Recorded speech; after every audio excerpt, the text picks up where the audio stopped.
Ruling नहीं है। अब हर जगह कंकर को शंकर बोलते बैठेंगे आप लोग।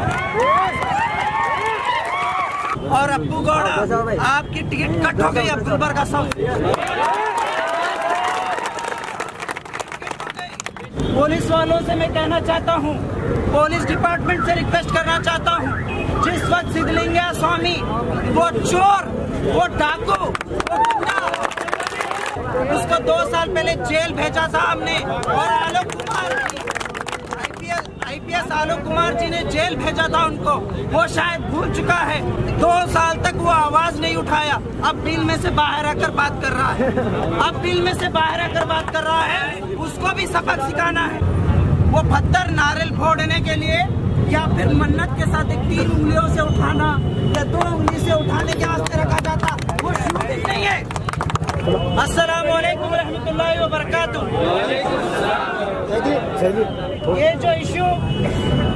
ये इशू ही नहीं था। बीजेपी एमएलए के पास कोई काम भी नहीं था। शायद इनको याद गया 40 बकरे लेकर लाडले मशाक के यहाँ नियाज करने का इनको याद है। ये जो चीज हो रही है इसके लिए हम इत्तेहाद के साथ लड़ने की जरूरत है। यहाँ पर हमारी भी खामियां हो सकती है, यहाँ पर सभी लोगों की खामियां हो सकती है, लेकिन अब वक्त है। जो नौजवानों को जो अरेस्ट किया जा रहा है, तकरीबन 150 से 200 नौजवानों को सुबह फजर के साथ अरेस्ट किया गया। घरों में घुसकर, दरवाजा तोड़कर और औरतों को ढकल कर वहाँ पर अरेस्ट किया गया और 15 से 20 औरतों को वहाँ पर अरेस्ट किया गया। और उसी चक्कर में जब बच्चों को उठाने के चक्कर में औरतों को जब ढकला गया, उस वक्त 3 लोगों का डेथ हुआ। ये बहुत ही अफसोस की बात है और कंडेमेबल है। और ये जो हो रहा है इसके खिलाफ हमें यहाँ पर सिर्फ एक बार प्रोटेस्ट से नहीं चलेगा। अब हम लोगों को इसके बाद और बड़ा एहतजाज करेंगे। हम लोग अगर हमारी बात को नहीं सुनेंगे और एहतजाज करेंगे। और ये लोग कह रहे हैं कि पुलिस वालों से मैं कहना चाहता हूँ, पुलिस डिपार्टमेंट से रिक्वेस्ट करना चाहता हूँ, जिस वक्त सिद्धलिंगैया स्वामी वो चोर, वो डाकू, वो गुंडा, जिसको हम लोगों ने आंदोलन चलो बोलकर करके उसको 2 साल पहले जेल भेजा था हमने। और आईपीएस आलोक कुमार जी ने जेल भेजा था उनको, वो शायद भूल चुका है। 2 साल तक वो आवाज नहीं उठाया। अब बिल में से बाहर आकर बात कर रहा है, उसको भी सबक सिखाना है। और जो एसपी मैडम और डीसी साहब हम लोगों को तवक्कुन दिलाए थे, जब हम अलम चलो का नारा लगाए तो इन्होंने बोले कि आप बेफिक्र रहिए, पूरा हमारे कंट्रोल में है, देखिए हम तुम्हारे कंट्रोल में क्या है। तुम नाकारा है, तुम्हारे को काम नहीं आता करने के लिए। तुम लोग झुक गए, ये बीजेपी के एमएलए के हाथों, एमपी के हाथों झुक गए। ये सरासर गलत है। अप्पू गौड़ा ने क्लियरली कहा कि आने वाले 1 साल के अंदर हम मंदिर बनाकर वहाँ पर जाकर पूजा करेंगे। मैं अप्पू गौड़ा को कहना चाहता हूँ, और जो अप्पू गौड़ा के फॉलोअर्स हैं, जो लोग उनको दावतों में बुलाते हैं, जो लोग अपने प्रोग्राम से भी बुलाते हैं, इनको शर्म आना चाहिए। इन लोगों को शर्म आना चाहिए। और अप्पू गौड़ा, आपकी टिकट कट हो गई अब गुलबर्गा साउथ। अब गुलबर्गा के अवाम, चाहे वो हिंदू हो चाहे वो मुसलमान हो, सब लोग एक होकर यहाँ पर सेकुलर ताकतों को जिताएंगे और अच्छे लीडर्स को यहाँ से भेजेंगे। और ये जब तक नहीं होगा तब तक यही हालात रहेंगे। हम लोगों को इसी तरीके से लड़ना है। अलन शरीफ, अलन दरगाह के अंदर तमाम जो अंसारी भाइयों को साथ और वहाँ के रहने वाले तमाम मुसलमानों को, जो वहाँ पर 100 से 150 से ज़्यादा लोगों को जो अरेस्ट किया गया है, उसके ख़िलाफ़ में हम लोग यहाँ पर जमा हुए हैं।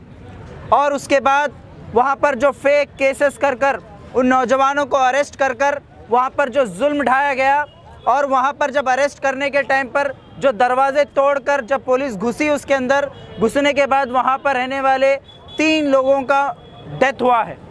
ये सिर्फ़ और सिर्फ पुलिस की एक जो छोटी सी एक जो गलती की वजह से इतना बड़ा नुकसान, 3 लोगों की जान गई है। तो हम इसको कंडेम करते हैं। और यहाँ पर जितने भी लोग जमा हुए हैं, इसीलिए जमा हुए हैं कि सरकार हमारी बात को सुने, समझे और पुलिस डिपार्टमेंट भी इस सेंसिटिव चीज़ को समझकर काम करे, वरना हम लोग कानून को तो अपने हाथ में नहीं लेंगे। लेकिन एक बात तो ये चीज़ समझनी होगी, अगर हमको छेड़ेंगे तो हम छोड़ेंगे नहीं, ये बात को समझना होगा। और यहाँ पर जितना कौम हमारे अंदर जितना पीस मेंटेन करने का जो स्ट्रैटेजी है वो किसी के पास नहीं है, ये पुलिस डिपार्टमेंट भी जानता है और एडमिनिस्ट्रेशन भी जानता है। इस हमारे बर्दाश्त को तोड़ो मत, हमारी बर्दाश्त को तोड़ो मत। जितने भी लोग जो 144 सेक्शन 144 का उल्लंघन करे हैं और जो वक्फ ट्रिब्यूनल का जो स्टेटस को मेंटेन करने की जो बात की गई थी उसको मेंटेन नहीं किया गया, तो उसके खिलाफ में बीजेपी एमपी, बीजेपी एमएलएस और कांग्रेस के 2 लीडर्स और साथ ही साथ जो डीसी, एसपी, इन तमाम लोगों का एक्यूज बनाकर जेल की सलाखों में भेजना होगा। अगर इन लोगों के ऊपर केस नहीं बुक किया गया तो हम लोग कल कर्नाटका हाई कोर्ट में इनके खिलाफ प्राइवेट कंप्लेंट दर्ज करेंगे और जितने भी पुलिस वाले उसके अंदर मौजूद थे उन तमाम लोगों को भी वहां पर हम अक्यूज बनाकर कोर्ट के अंदर पेश करेंगे। यहाँ पर इस बात को मैं कहना चाहूँगा। और तीसरी चीज़, जो ये लोग इन लोगों को कितने 40 साल से सियासत कर रहे हैं, वहाँ पर आकर दरगाह को 21 बकरे, 12 बकरे, 40 बकरे, सुभाष गुत्तेदार को जब याद नहीं आया, जब वहाँ पर बीजेपी के जो पहले इन्होंने सेकुलर की टोपी पहनते थे, जब इनको याद नहीं आया, लेकिन जैसे ही ये बीजेपी का झंडा अपने हाथ में लिए उसके बाद इनको कंकर में शंकर याद आना शुरू हो गया। तो ये हालात पैदा करने वाले ये बीजेपी के लीडर्स हैं।